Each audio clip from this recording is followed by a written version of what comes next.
ne body language y'omukyala esobola okulaga omwami kiki ekiriwo. Ekirala abaami tulemenga nnyo tubeere basaasizi.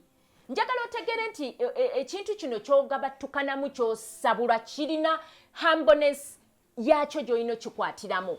Njagala nnyo okunyumya kuno okusooka tuleme kubeera nnyo na nsonyi. Abaami musirika nnyo ne muyitawo. Gwe nolowooza nti amanyi ge galya.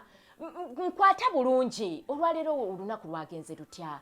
Ye munnange oli otya? Teekako akaseko nkwata bulungi.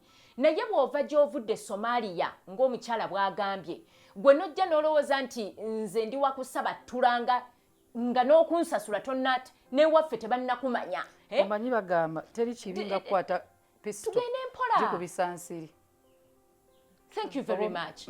Okutte pisto oba eno mundu eno rafu. AK-47. AK-47 okuba enjuki. You don't need all that power. Omuntu ova communication. Anti abamu abantu tebalina mu Kampala. Imagine olugendo lwa mita 10 lwe tugendako. Ofubu tusolinga agenda mu mita 4.